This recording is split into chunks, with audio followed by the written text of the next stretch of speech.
मेरी उम्र के लगभग 85 साल होने जा रहे हैं। मुझे भी जानकारी नहीं थी, परंतु आज बड़े खुशी की बात है कि हम सब जाति पाति का भेदभाव भुला करके आज इस बिरसा मुंडा जी की प्रतिमा के सामने हम लोग बैठे हैं। आज विश्व में, भारतवर्ष में क्या, विश्व में भी ये आदिवासी दिवस मनाया जा रहा है। आदिवासियों का मतलब कि हमारे आदिवासी भाई हमारे भारतवर्ष के मूल निवासी हैं। मूल निवासी यानी इनकी यहाँ जन्मभूमि है, यहीं पैदा हुए हैं, ये कहीं बाहर से आए हुए नहीं हैं। चाहे ये गांव में रहे हो, जंगल में रहे हो, कहीं भी नदी नाले के किनारे अपना जीवन यापन इन्होंने किया है। और आज कुछ इतने सदियों के बाद हम आज इस समूह के रूप में आदिवासी दिवस मनाने जा रहे हैं।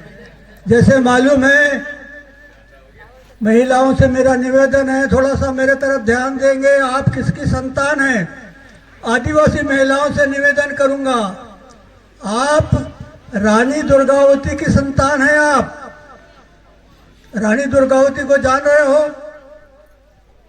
रानी दुर्गावती हमारे यहाँ राज करती थी। ये गोंडवाना राज्य था। रानी दुर्गावती का थोड़ा सा 2 मिनट में जीवन आपको बताऊं।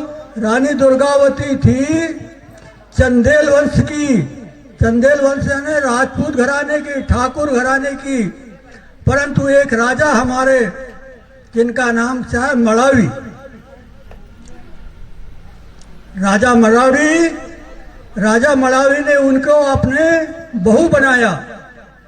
इतनी सुंदर थी, इतनी पढ़ी लिखी थी, इतनी होशियार थी, राज पलराट चलाने में इतने निपुण थी कि राजा मड़ावी ने अपनी बहू बनाया उन्हें। और यहाँ पर ये जबलपुर, मंडला, बालाघाट यहाँ का राजपाट उन्होंने संभाला।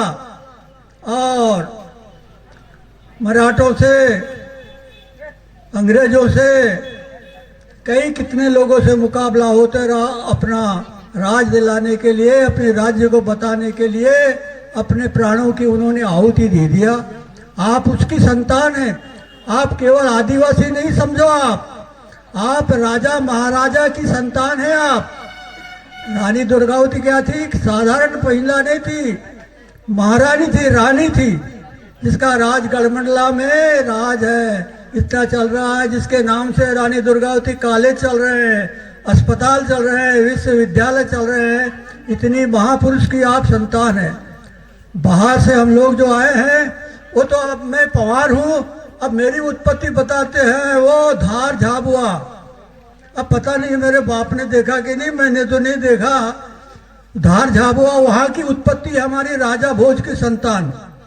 तो हम लोग भी ऐसे वैसे आदमी नहीं है, चाहे कलार हो, चाहे पवार हो, चाहे आदिवासी हो, चाहे हरिजन हो। अरे आज देवता के रूप में बाबा साहेब आम्बेडकर को भी जानेंगे। वो केवल जाति पाति का नहीं, उन्होंने गरीबों के लिए काम किया। तो आज बाबा साहेब आम्बेडकर को हम सभी लोग मिलकर सर झुकाते हैं। इन्होंने सबके लिए काम नहीं किया, सबके लिए काम किया। आज उनकी प्रतिमा के सामने अपना सर झुका रहे हैं, उनका आदर कर रहे हैं, मान सम्मान कर रहे हैं।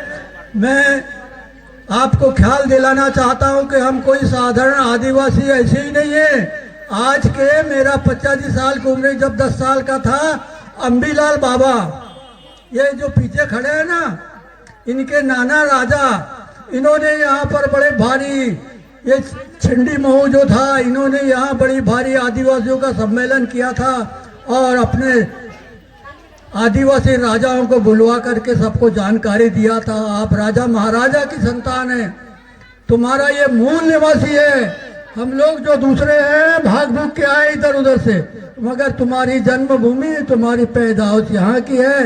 आप लोग अपने आप को भूले नहीं। ये ना समझे अरे हम तो ये दारू वारू बनी है हमारे आदिवासी के लिए। बहुत से आदिवासियों से मैंने चर्चा करता था और बोले जी ये तो हमारे लिए है। अरे तुम्हारे लिए नहीं है भैया, तुम राजा महाराजा की संतान हो, राजा महाराजा की बहू बेटी हो। अब आपको आगे बढ़ने के लिए शिक्षा पाना पड़ेगा, बच्चों को पढ़ाना पड़ेगा, आगे बढ़ना पड़ेगा। यही 2 मिनट का थोड़ा सा मेरे को संदेश देना था। आज विश्व के लिए, भारतवर्ष के लिए हम लोग आदिवासी दिवस मना रहे हैं। इसलिए कि आदिवासी भैया आप बढ़ते चलो, चले वेती धीरे धीरे बढ़ो। आज बड़े बड़े आदिवासी के लड़के बड़े बड़े पदों पर चले गए हैं। आज कमिश्नर, कलेक्टर, आबू बाबू सभी हरिजन के समाज के आदमी सब समाज के हैं। तो बढ़ने का समय आपको मिला है। आपके लिए सरकार बहुत से दान पुण्य का काम, बच्चों के पढ़ाई का काम सब हो रहा है। आप समाज को सुधारने का काम करो, पढ़ने लिखने का काम करो, और जाति पाति का जो भेदभाव हो गया उसको भी अलग करो। हम इस जात के हैं, हम उस जात के हैं, फलाने हैं ढिकाने हैं, हमारा धर्म कर्म। भगवान बुद्ध भी हमारे हैं, आम्बेडकर जी भी हमारे हैं। ये यहाँ पर महादेव पहाड़ी में वो बाबा जी की एक पहरेदार की सरी की मूर्ति लगाए गए हैं। कुछ लोग यहाँ, मैं श्रावण सोमवार को जाता था, कुछ लड़के लोग आए, वो अपने यार दोस्त को बता रहे थे, अरे बोले ये हमारे कतियाओं के गुरु है, ऐसा करके। मैं बैठा ही था वहाँ। अरे भैया, मैंने कहा मेरे भी गुरु हैं, मैं भी उनको चरण स्पर्श करता हूँ। सबके गुरु हैं। साधु संत की कोई जात नहीं होती, महात्माओं की कोई जात की, सब लोगों की जात एक है, सबके गुरु एक है, सबके माँ बाप एक है। भगवान ने सबके लिए अन्न जल सबके लिए एक बराबर बनाया है। किसी के लिए जाति पाति के भेदभाव को, गरीब अमीरी का भेदभाव को मिटा करके आप धीरे धीरे बढ़ो भैया। आप जीवन आपका संवर जाएगा, सुधर जाएगा। बहुत बहुत धन्यवाद। चलिए आज आपसे मिलने